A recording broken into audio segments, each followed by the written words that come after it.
Uh, okay, Phoenix. I think I can relate to this.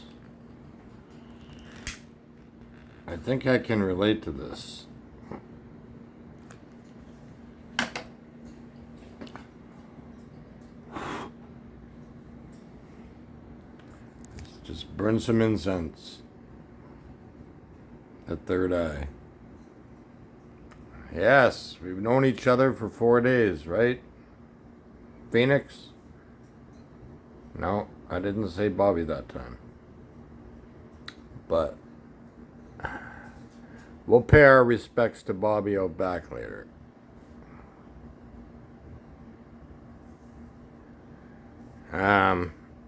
I think I'm a lot like this guy. I can relate to Johnny Carson. Yeah. The current young stars intrigue you? Neil Diamond. Neil Diamond? Right. Yeah.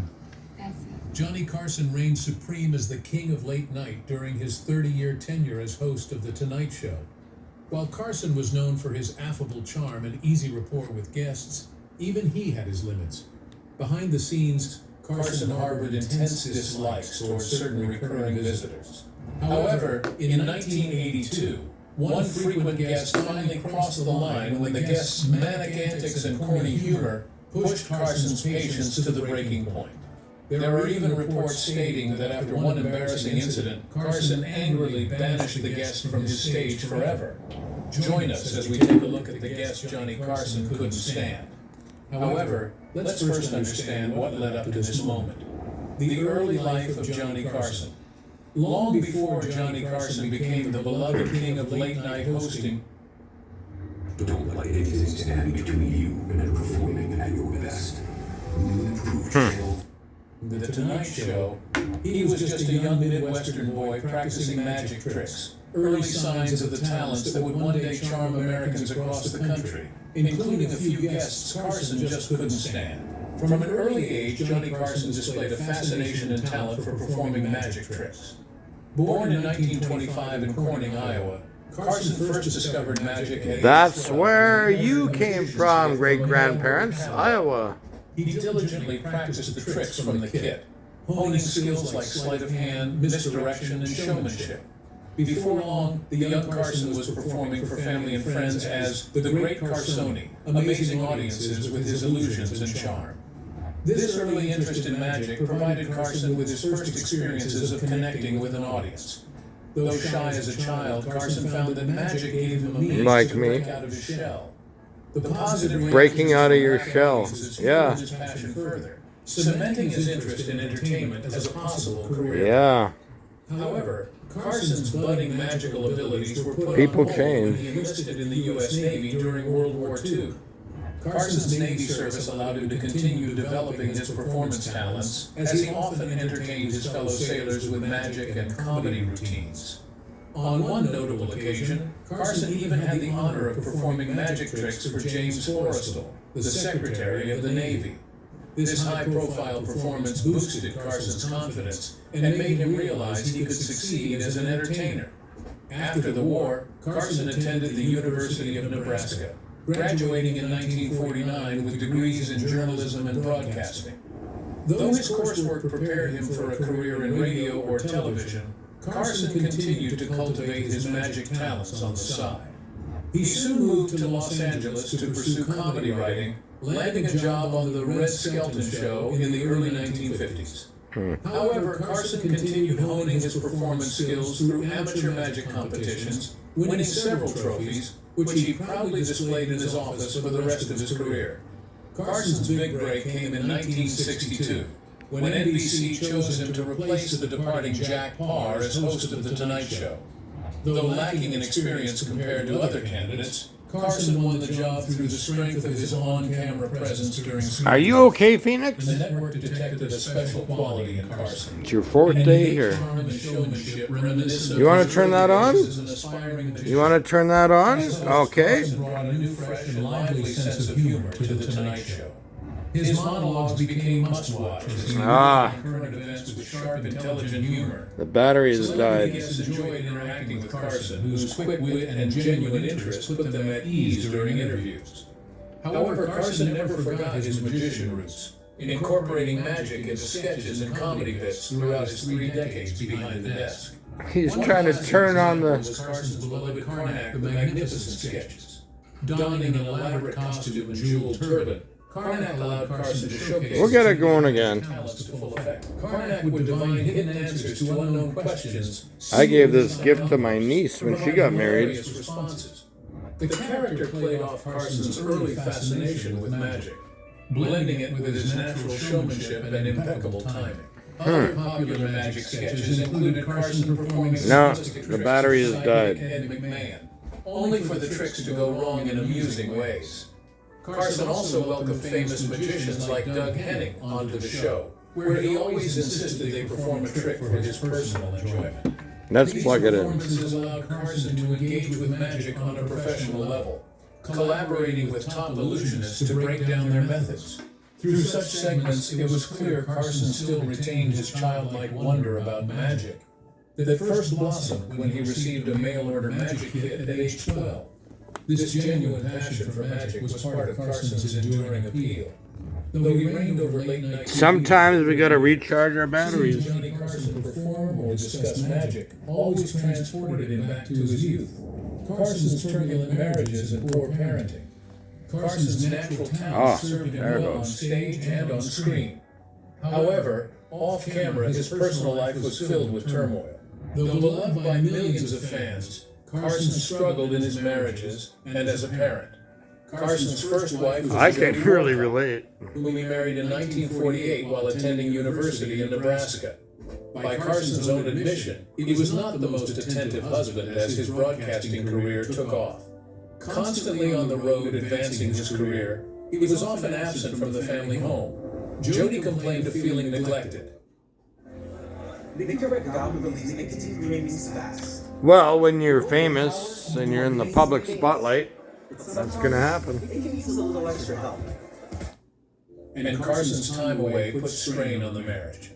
Both partners had extramarital affairs, with Jody allegedly having a lengthy relationship with football star Frank Gifford. Oh, really? The marriage finally reached its breaking point after 13 years, with the couple divorcing in 1963. Time to Barely recharge. 6 months after his split from Jody was finalized, Carson wed Joanne Copeland in August 1963. Copeland was a former model and flight attendant who had caught Carson's eye years earlier. Their 9-year marriage was characterized by explosive arguments, with Copeland later stating Carson could be very cruel in their disputes. Ultimately, their relationship worsened beyond repair, and Copeland I doubt filed for it. divorce in 1972 on grounds of mental cruelty. Their bitter legal I battle doubt made it. headlines as Copeland was awarded nearly $500,000 in their divorce settlement. Never one to remain single for long, Carson wasted no time marrying his third wife, Joanna Holland, in September 1972, mere days after his divorce from Copeland was formalized. Holland was a fashion model turned business mogul who had her own successful career. However, the relationship soured within a decade amid rumors of infidelity. After another extremely costly divorce in which Holland received a $20 million settlement, Carson condemned marriage as an expensive racket he wanted no more part of. However, Carson became smitten with Alexis Moss in the mid-1980s and soon proposed despite their 26-year age gap. Moss was an interior designer and socialite who ran in wealthy circles. Captivated and hoping the fourth time would be the charm, Carson married Moss in 1987 when he was 62, and she just 36. Their Holy lavish crap. Malibu seaside wedding was a star-studded event, reflecting Carson's status as television royalty. The marriage to Moss proved to be Carson's longest and final relationship. The couple remained devoted companions until Carson's death from emphysema in 2005 at age 79. That's how my grandfather died, In emphysema. the subsequent years, preferring to avoid publicity. But by all indications, she was the one partner truly suited for the very complicated Carson. bringing him stability in his final decades of life after 3 failed marriages. While Carson's romantic relationships frequently failed, even more sadly, his bonds with his own sons were often neglected as collateral damage from his intense professional focus. Even after his divorce from Wolcott, Carson remained distant from his 3 sons. According to close sources, when Rick later struggled with alcoholism and mental health issues during his time in the Navy, Carson did not visit him while he was hospitalized in New York. Rick followed in his father's professional footsteps for some time, working as a production assistant. That wasn't on the Rick. show Tomorrow, hosted by Tom Snyder. Rick rose to become the show's stage manager and associate director during its run in That New York was City and Los Jason Angeles. Bateman. However, friend Andy Friendly wrote that Rick struggled to find work after Tomorrow ended. Outside of his work in TV production, Rick nurtured I don't know who put this together, but you got Jason Bateman mixed up with He particularly enjoyed Johnny shooting Carson's picturesque son. landscapes and nature scenes. Tragically, this hobby may have played a role in Rick's untimely demise. In June 1991, 39-year-old Rick died in a single-car accident on Highway Holy 1 near shit. the Pacific Coast. According to police report, Rick's vehicle swerved over the edge of the road and tumbled down a barrier. He was thrown from the car during the rollover crash. Police believed Rick may have been distracted trying to take photos while Looking to maximize your monthly income? How will maximize your Well, that's a no-no. favorite sectors? driving, as camera equipment was found at the scene. That's a no-no. You don't do that. Sudden death at a young age as a devastating blow. He took a month-long hiatus from The Tonight Show to grieve. Upon returning to the air, he shared an emotional tribute to his son, speaking of Rick's infectious laugh and their loving relationship. That's not Rick. That's Jason Bateman. Who put this together? Family is what matters most in life. However, other accounts paint a more complicated picture of Johnny's bond with his second-born son. In his book, King of the Night, biographer Lawrence Lemur alleges that Johnny and Rick had a painful relationship characterized by distance and miscommunication. Rick was described as the rebellious Carson child who had difficulty living in his aloof father's shadow. Lemur writes that Rick felt rejected by his father's emotional unavailability. He quotes Rick's former girlfriend as saying, "Rick carried around a lot of pain about his father." She claimed Rick was deeply hurt that Johnny never showed up for his performances in small acting roles early in his career. So while Johnny may have presented his relationship with Rick as Yeah, I close-knit can and related relate. to shocking death, the reality Should have seems to done be that more waltz with you, complicated. Jillian. Father and son were likely estranged. It didn't work out. Despite following similar Shit career happens. paths in the entertainment world. His mysterious off-screen persona. Before we take a look at the guest he couldn't stand, let's take a look at his mysterious persona. You see, on camera, he came across as so approachable and down-to-earth. America felt like he was their best buddy at the end of a long day. But behind the scenes, Carson was At the end of the day, at the end of the day. solitude than around other people. This contradiction between Carson's public and private personas added to his mystique and fueled public curiosity about the real Johnny Carson. According to Dick Cavett, Carson's friend and fellow Well, talk who's show the host, real you? Johnny had no casual social skills in conversation when the cameras stopped rolling. Though beloved by millions of viewers, in private, Carson struggled to make small talk and often needed rescuing from well-meaning fans who managed to corner him backstage after tapings. According to Dick Cavett, Carson struggled with social interactions and was quite introverted off camera. Andrew Nichols, who served as Carson's head writer in the late 80s and early 90s, agreed with that assessment. He described Johnny as a classic introvert who recharged by being alone and depleted by being among people.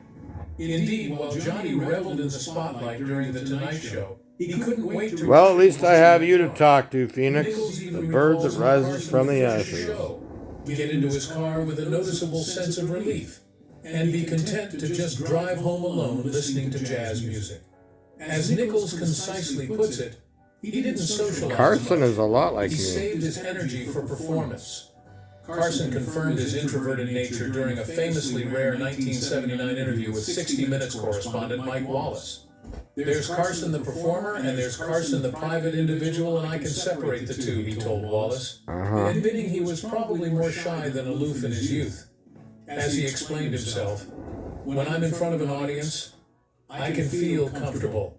I'm in control. Yes, he's so much like me.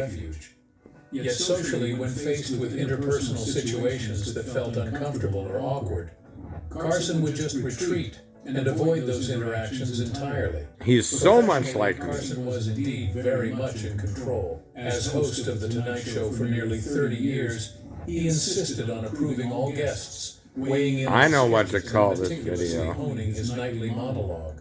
In control His with days followed a Carson. rigid routine. Mornings poring over newspapers and magazines for joke fodder. Lunch precisely at 1 p.m. from his family cook. Then a solo drive to the NBC studios to meticulously prepare for that evening's show. Even outside work, Carson valued order and regimen. He was intense about his tennis game, using it as therapy to get rid of his aggressions. His budding drumming God, he's so provided much like similar me. Emotional release. It's like beating something, Carson. He's so told much Wallace like after me. joking. Drums. You want to take this up, Mike? You've got a lot of hostilities. In fact, Carson had his own struggles with anger issues in the past. He admitted to Wallace that he did not handle alcohol well at all, getting mean instead of sociable while drinking. He ultimately gave up drinking when he recognized it brought out his worst tendencies. Carson was Just also like my last fiercely girlfriends. self-conscious about his Midwestern upbringing, which taught him money and salaries were impolite conversational topics. When pressed about his income, Are you dreaming of living somewhere where this is your backyard? or lavish lifestyle, he would often deflect questions or refuse to answer at all. As he explained Wallace, growing up, he was taught it was impolite to ask somebody how much they made or how much. Things like salaries or prices were considered inappropriate topics for discussion. This instilled in him a I never talked about finances with my ex-wife, ever. He remarked that We where didn't he have came to. from, even We weren't mundane rich, questions but we like just never asking talked what about someone money. paid for a car or suit would But be I know of a valuable few that interest. like to talk about money. Relationships too. Carson remained cryptic and intensely private over his decades in the public eye. His lawyer, Robert Shapiro, had once commented that I never talked about money at all with my ex-wife, ever in 16 years, he didn't think anyone could. until we divorced. Jonny had been married 4 times, but rarely opened up about his marriages, divorces, or feelings on relationships. Now she wants it Even as all. Carson spent 30 years inviting stars into America's living rooms, he himself remained somewhat unknowable, an enigma who only fully came alive during the 2 hours he commanded the stage at NBC studios. Conflicts with fellow entertainers. Johnny Carson was known for his easygoing charm and witty repartee with guests on The Tonight Show. However, behind the scenes, Carson had complicated relationships and rivalries with some of his celebrity guests. One frequent visitor who particularly irritated Carson was comedian Bob Hope. Me too. I've never laughed at any one of Bob Hope's jokes. He's not a funny man. He's just not a funny The man. most common guests on The Tonight Show, appearing regularly to plug his latest projects. But while Hope's visits were I've ratings never friendly, been impressed by Carson Bob privately Hope. Even resented Glenn having Dirksen Hope. said that. According to Zoglin, Carson found Hope's appearances repetitive and dull.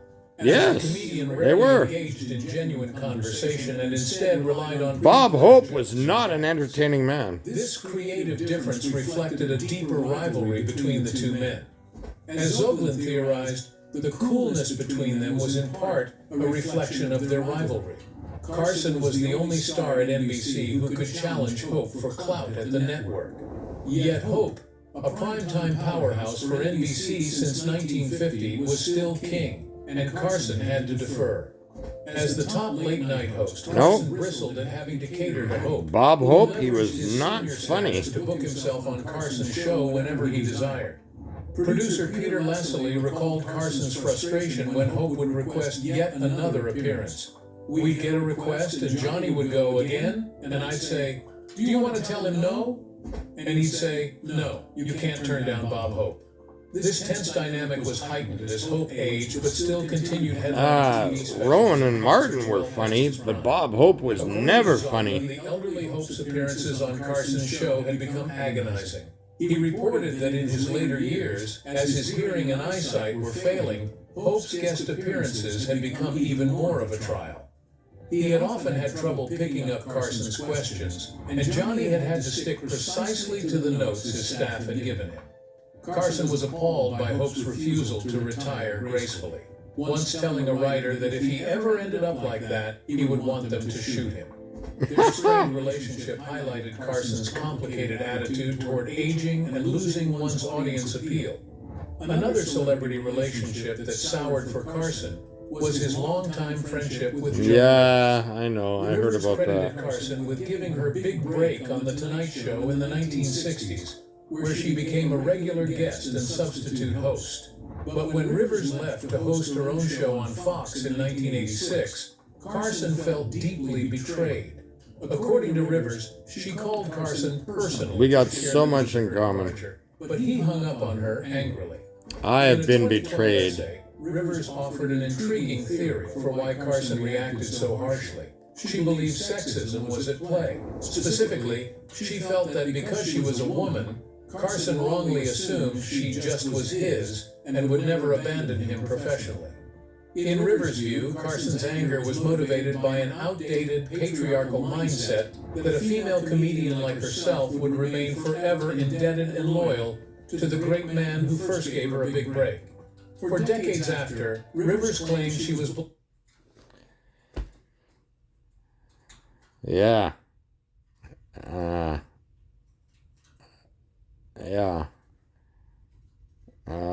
I live in a matrilineal society, and I am being controlled and dominated by women. That's Canada for you. If I was in the United States of America, things would be a heck of a lot better. I know that. But this is Canada. It operates differently here.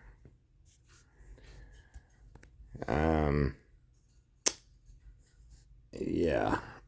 So, I got no fears. I jump out of airplanes. I'm not scared of water or animals. Nothing. But I do have one fear. I have gynophobia. Google it.